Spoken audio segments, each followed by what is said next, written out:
heat capacity and specific heat capacity, quantity of heat. Under this topic, we will study the following subtopics: heat capacity and specific heat capacity, latent heat and specific latent heat, cooling curve, and the refrigerator. Quantity. Introduction. In our Form 1 course, we learned that heat is a form of energy that flows from hotter to colder regions. In this topic, we are going to discuss the quantity of heat and its effect on substances. The demonstration below shows water being heated in a beaker.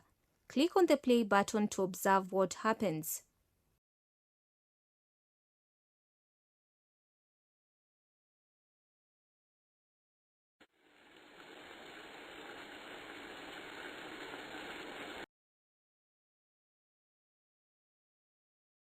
Observation. The reading on the thermometer rises.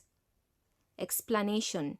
Heat from the Bunsen burner makes the temperature of the heat to rise as recorded by the thermometer. Conclusion.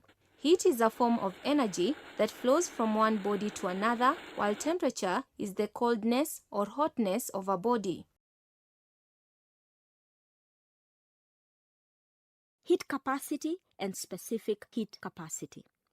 The demonstration below shows different liquids of equal mass subjected to equal amounts of heat. Click the play button to observe what happens to the readings on the thermometer A, B, and C. What do you observe?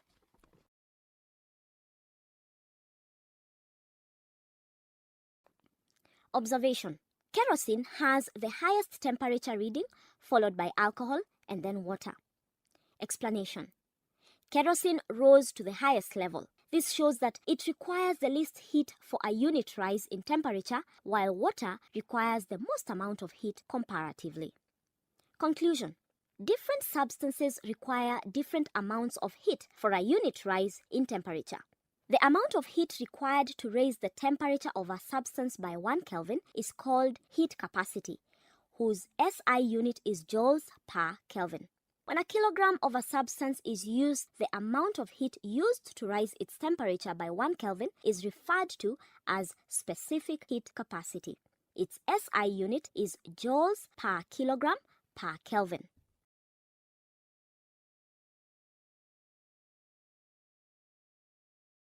Latent heat of fusion. As solids absorb heat, their temperature rises. On reaching a certain temperature known as the melting point, the substance melts and becomes a liquid. The change of state from solid to liquid is known as melting. During melting, the temperature remains constant even though the substance absorbs heat. The energy absorbed during melting is the latent heat of fusion.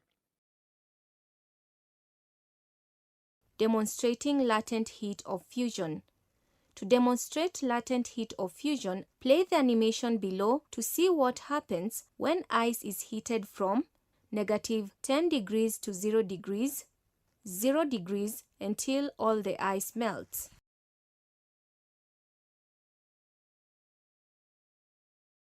Observations.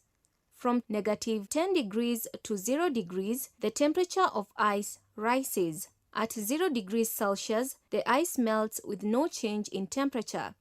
Discussion. As ice is heated from -10 degrees to 0 degrees Celsius, it gains heat energy, which causes a temperature rise. At 0 degrees, there is no rise in temperature as heating continues.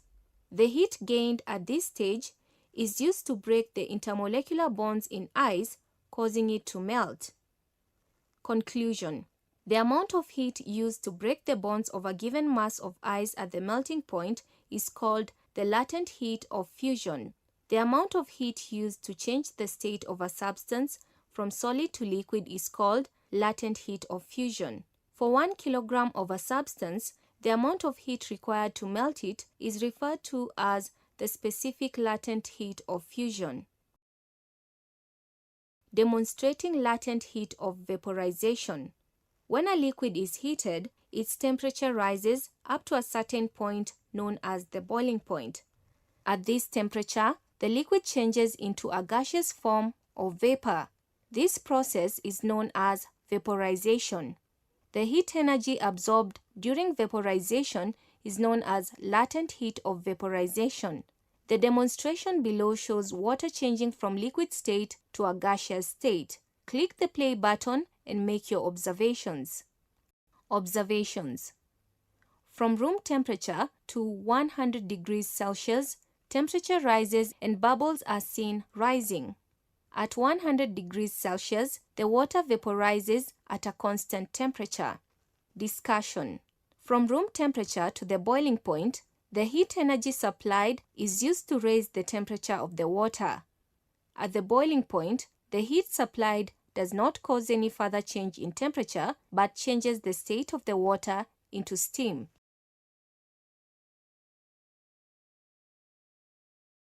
Cooling curve of naphthalene.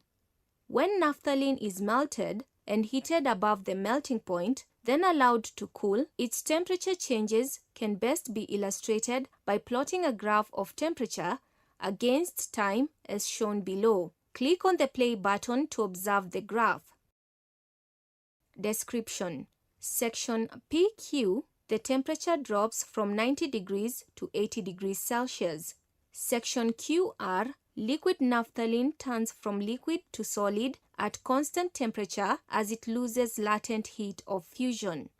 Section RS, solid naphthalene cools to surrounding temperature. Refrigerator. This is a device used to keep substances cold. Play the animation below to observe some examples of different models of refrigerators. Play the animation below to see how this device works.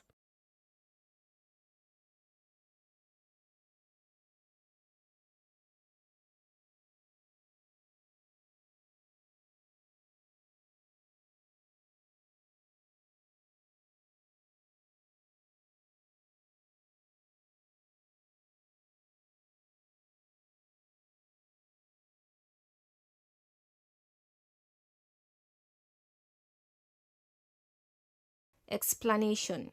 The working of a refrigerator is such that a volatile liquid is circulated by use of a compressor pump operated by an electric current. The liquid causes cooling by absorbing heat in the fridge contents and uses it as latent heat to vaporize. The vapor is compressed by the pump back to liquid form, which is cooled by the cooling fins, and the heat conducted radiated away. In the fridge, convection currents circulate, which carry the heat away from the compartments to the cooling fins. A worked example. The following example shows how you can determine the quantity of heat required to convert ice of mass 100 grams at -10 degrees Celsius to steam at 100 degrees Celsius. The specific heat capacity of ice is 2.1 times 10 to power 3 joules per kilogram per Kelvin. Specific heat capacity of water is 4,200 joules per kilogram per Kelvin. Specific latent heat of fusion is 3.4 times 10 to power 5 joules per kilogram.